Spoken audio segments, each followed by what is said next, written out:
नमस्कार, मैं doctor R के सिन्हा। जोड़ों में होने वाले दर्द के बारे में जानकारी।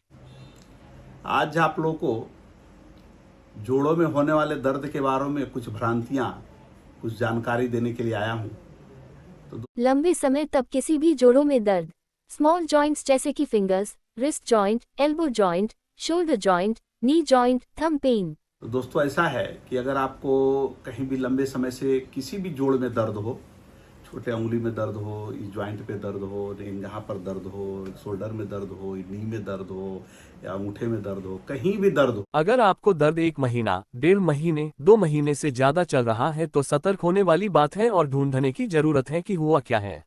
और वो दर्द आपका महीना, 1.5 महीना, 2 महीना से ज्यादा चल रहा है, तो ऐसा है कि इसमें सतर्क होने की जरूरत है और इसको ढूंढने की जरूरत है कि हुआ क्या है। बिना चोट के कारण दर्द होना।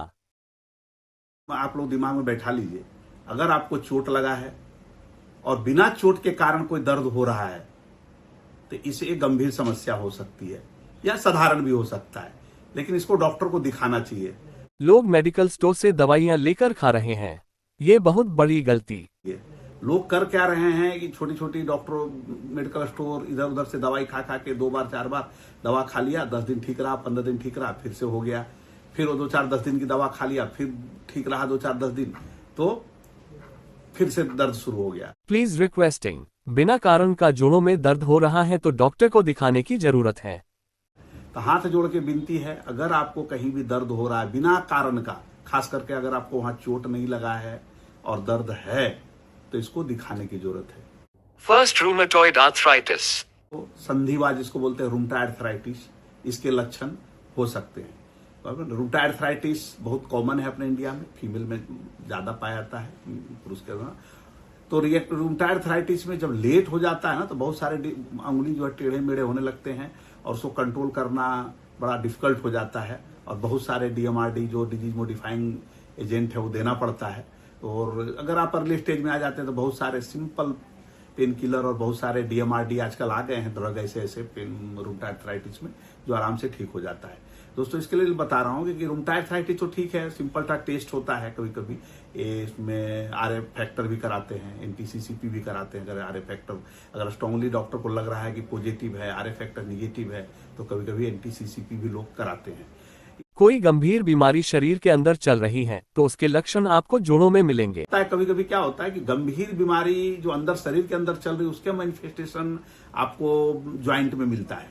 Examples: viral chikungunya and viral arthritis. Simple मान लीजिए, जैसे आपको वायरल में चिकनगुनिया में हो रहा है या कोई वायरल आर्थराइटिस हो रहा है, इस तरह के बहुत सारे वायरल है, तो सेल्फ प्रोड्रोमल डिजीज है, सिम्टम आया 10 दिन 15 दिन में ठीक हो गया। लंबे चल रहे 2 months, 3 months, 6 months and years joint pain क्यों? मैं बात कर रहा हूं जो लंबे चल रहे हैं, 2 महीने, 3 महीने, 6 महीने, साल भर, इस तरह का जो दर्द हो रहा है उसकी बात कर रहा हूं। Third, SLE, systemic lupus एरिथेमेटोसिस।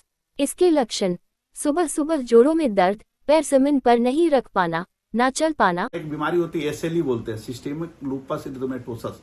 इसमें क्या होता है कि ज्वाइंट पेन में इन्वॉल्वमेंट तो बाहर से दिखता है, आपको अर्ली मॉर्निंग स्टिफनेस रहेगा, सुबह में पैर नहीं रख पाएंगे, चलने में दिक्कत होगा, जब थोड़ा देर चल लेंगे फिर ठीक लगेगा। लोड ऐसे आते हैं कि सुबह में थोड़ा सा मैं एक्सरसाइज कर लेता हूँ, थोड़ा देर पैर रखने में दिक्कत होता है, उसके बाद हमको ठीक लगता है और वो कभी कभी लगता है तो पेन किलर खा लेते हैं। Do not eat painkillers. It will only subside pain, not the disease. It will damage your liver and kidneys. दोस्तों, ऐसा है कि पेन किलर खा लेने से डबल स्वाद का है, पेन तो नहीं, पेन कम होगा, बीमारी तो नहीं जाएगी क्योंकि बीमारी पकड़ा ही नहीं, और उल्टा किडनी पे आपको असर आएगा, लीवर पे आपको असर आएगा। बिना किसी वजह का जोड़ों का दर्द, बिना किसी चोट का जोड़ों में दर्द, एक जोड़ में या बहुत सारे जोड़ों में, एक साइड या दोनों साइड दर्द, तो आप क्या करें? इसलिए मैं इस वीडियो बनाने का मतलब इतना ही था कि अगर आपको बिना चोट का, बिना किसी इंजरी के अगर आपको कहीं दर्द हो रहा है, या सिंगल ज्वाइंट में हो रहा है या मल्टीपल ज्वाइंट में हो रहा है या दोनों साइड हो रहा है, डॉक्टर को क्यों दिखाना चाहिए?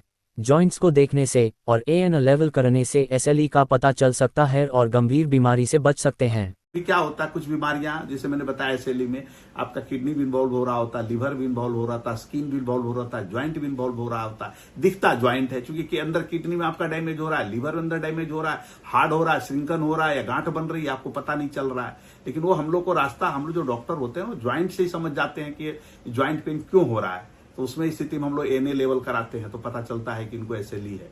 तो सबसे गंभीर बीमारियों से आप बच सकते हैं। फोर्थ, पेट के इन्फेक्शन से भी जॉइंट्स पेन होना, सैल्मोनेला, शिगेला से इन्फेक्शन। कभी कभी क्या होता है कि पेट के अंदर जो इन्फेक्शन होता है साल्मोनेला का, शिगेला का। फिफ्थ, लॉन्ग स्टैंडिंग VDRL जैसे कि गोनोरियल इन्फेक्शन, जीनिटो यूरिनरी इन्फेक्शन बहुत ज्यादा औरतों में, या लॉन्ग स्टैंडिंग VDRL जिसको बोलते हैं ना, गोनोरियल इन्फेक्शन या जेनिटोरियल ट्रैक्ट का इन्फेक्शन, खासकर लेडीजों में। Sixth, reactive arthritis. लंबे समय तक गट इन्फेक्शन है तो रिएक्टिव आर्थराइटिस पैदा होगा। कैसे ठीक करें रिएक्टिव आर्थराइटिस को? लंबे समय से अगर जेनिटोरियल ट्रैक्ट का इन्फेक्शन है तो ये रिएक्टिव आर्थराइटिस इसको बोलते हैं। और लोग दवा खा के जब तक आप उसके पेट के इन्फेक्शन को ठीक नहीं करेंगे, यूरिनरी ट्रैक्ट के इन्फेक्शन को ठीक नहीं करेंगे, तब तक ये ज्वाइंट का दर्द आपको नहीं जा सकता है। सेवेंथ, माइग्रेटरी पोली आर्थराइटिस। इसमें शिफ्टिंग पेन पूरे बॉडी में होता है, जवान लोगों में देखा जाता है।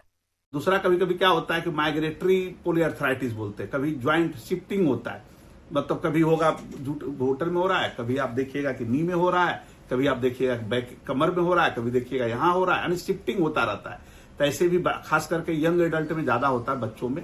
8, रूमेटिक फीवर एंड 9th, आर्थ्रल्गिया। क्या होता है, रूमेटिक फीवर नामक एक बीमारी होता है जिसके कारण इस तरह का रूमेटॉइड अर्थराइटिस होने का डर रहता है। अर्थरालजिया बोलते हैं इसको। ज्वाइंट में कोई डैमेज नहीं होता इस केस में। रूमेटिक फीवर के केस में ज्वाइंट में कोई डैमेज नहीं होगा, सिर्फ इस तरह का ये जो बीमारी के कारण जो ट्यूमर नेक्रोसिस फैक्टर, जिस तरह का जो पेन बढ़ाने वाले जो केमिकल होते हैं, रसायन होते हैं, वो रसायन बढ़ जाते हैं, जिसके कारण जहां पर वो जाके जमा हुआ वहां पर आपको दर्द का महसूस कराएगा। इसको अर्थरालजिया बोलते हैं। आर्थराइटिस और आर्थ्रल्गिया दोनों अलग। अर्थराइटिस एक अलग चीज है, अर्थरालजिया एक अलग चीज है। आर्थ्रल्गिया मतलब सिंपल जोड़ों का दर्द, आर्थराइटिस मतलब जोड़ों के अंदर खराबी आना। अर्थरालजिया का मतलब होता है सिंपल ज्वाइंट पेन, अर्थराइटिस का मतलब होता है ज्वाइंट में अंदर डैमेज होना। 10th, psoriasis. लक्षण, नाखूनों में गड्ढे या छोटे छोटे छेद, नेल पिटिंग होना एक ऐसी स्थिति है जिसमें उंगलियों या पैरों के नाखूनों पर छोटे गड्ढे, धब्बे या खरोंचे दिखाई। सोरियोसिस में भी कभी कभी देखिएगा पिटिंग नेल होगा और चमड़े कहीं से खराब होगा। उन लोगों को लगता है एक्जिमा है, ये तो अलग बीमारी है, और जोड़ पैर में दर्द रहेगा। उनको नहीं समझ में आता है, उनको लगता है ये तो चमड़ा का बीमारी है, इसके लिए ट्यूब खा रहा हूँ, दर्द का दवा खा रहा हूँ। कभी कभी छोटे मोटे डॉक्टर लोग चमड़े का दवा दे देंगे आपको, तो हो सकता है कार्टिकोस्टेरॉइड यूज करे तो थोड़ा सा चमड़ा आपका सबसाइड भी कर जाए और कभी कभी ज्वाइंट भी हल्का सा कम हो जाए। अगर आपको ऐसे लक्षणों के साथ जोड़ों का दर्द है तो कृपया खुद की जांच करवाएं। तो दोस्तों, ये सब सब्जों को एवेल्युएट कराने की जरूरत है।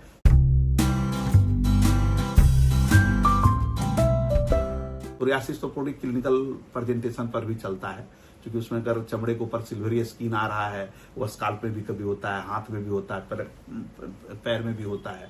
जो टिपिकल प्रेजेंटेशन है वो तो सबको समझ में आता है। ये टिपिकल प्रेजेंटेशन ज्वाइंट पेन के साथ आता है, तो ये सब भी देखने की जरूरत होती है, बराबर। तो ये सब सोरियाटिक अर्थराइटिस भी हो सकता है आपको। 11th, thyroid. थायराइड एक मेटाबॉलिक एनहांसर है। थायराइड की बीमारी में मेटाबॉलिज्म धीरे हो जाता है, जिससे इन्फ्लेमेटरी मार्कर्स जोड़ों में इकट्ठा होने लगते हैं। कभी कभी देखा गया ऐसे थायराइड है।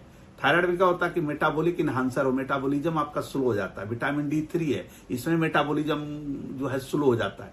तो इन सब के स्लो होने के कारण जो इन्फ्लामेटरी मार्क है ना, वो शरीर में जहां तहां ज्वाइंट में जमने लगते हैं, स्थिर होने लगते हैं। तो आपको अर्ली मॉर्निंग स्टिफनेस रहेगा। थोड़ा देर आराम करके लीजिएगा और उसका उठिएगा तो आपको दर्द होना शुरू हो जाएगा, बड़े बड़े ज्वाइंटों में खास करके और छोटे छोटे ज्वाइंटों में। कौन सी जांचें करानी चाहिए? Thyroid function test, vitamin B12, vitamin D3। तो इस तरह से कि आप थायराइड का रिपोर्ट कराना, विटामिन B12 का रिपोर्ट कराना, विटामिन D3 का रिपोर्ट कराना। 12th, स्ट्रेस, तनाव, अच्छा ना लगना, बदन दर्द रहना, थकावट लगना। दूसरा एक कारण होता है, बहुत बड़ा कारण है तनाव। तनाव के केसों में भी देखा गया है कि तनाव के कारण क्या होता है कि आपको लेथार्जीनेस आने लगता है, आप शिथिल हो जाता है, आपको काम करने का मन नहीं करता। इसमें भी वही थ्योरी सेम, आपका जो मेटाबॉलिज्म है स्लो हो जाता है। स्लो होने के कारण जो इन्फ्लामेटरी को जो मार्कर होते हैं वो जहां तहां ज्वाइंट में रुकने लगते हैं और जमा होने लगते हैं, और जमा होने के कारण आपको दर्द का एहसास होने लगता है। बहुत ज्यादा दर्द नहीं होगा, लेकिन आपको इनकैपेसिटेट भी नहीं करेगा, लेकिन आपको दर्द महसूस होगा, अनकंफर्टेबल आप फील होंगे। किसी भी जोड़ों में दर्द हो तो प्लीज ये जांच करवाएं। TFT, vitamin B12, vitamin D3, RA factor, anti CCP, uric acid. मेरी इच्छा ऐसी है कि जिनको भी अगर कहीं भी दर्द हो, एक ज्वाइंट में हो, छोटे ज्वाइंट में हो, मोटे ज्वाइंट में हो, दूर के ज्वाइंट में, ये सब डॉक्टरों का विषय वस्तु है। मॉर्निंग स्टिफनेस है कि नहीं, स्मॉल ज्वाइंट में तो नहीं है, छोटे ज्वाइंट में तो नहीं है, बड़े ज्वाइंट में नहीं है, तो एक साइड तो नहीं है, दोनों साइड तो नहीं है, तो सबके अलग अलग कारण बहुत सारे दिए हुए हैं किताबों में। समझे। वो सब डॉक्टर के, मेरा उस हिसाब से विनती इतना ही है वीडियो बनाने का कि अगर आपको बिना चोट का, बिना किसी कारण का, अगर आपको कहीं भी दर्द हो रहा है ज्वाइंट में, तो कृपा करके इसको एवेलुएट कराइए। जैसा मैंने बताया, आप थायराइड कराइए, विटामिन B12 भी कराइए, D3 भी कराइए, RA फैक्टर भी कराइए, NTCCP कराइए, यूरिक एसिड कराइए, बराबर ना। और कभी कभी लगे तो रिएक्टिव अर्थराइटिस यूरिन का, जैसे मैंने बोला, यूरिन और स्टूल एग्जामिनेशन में पता चलता है कि कैम्पेलोबैक्टर जिजनी का इन्फेक्शन है, सीजेला का इन्फेक्शन है, उसमें भी आपको रिएक्टिव अर्थराइटिस होता है।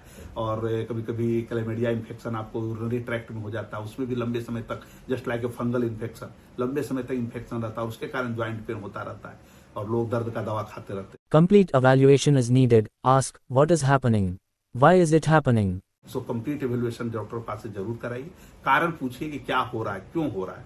दर्द का दवा खाने से दर्द जाएगा, उस बीमारी नहीं जाएगी, और साथ साथ में आपको किडनी और लीवर भविष्य में आपका खराब होगा। लोग मेरे पास इस तरह से आते हैं, इसलिए मैंने सोचा कि मैं इसके बारे में थोड़ी जानकारी दे दूं। बहुत बहुत धन्यवाद।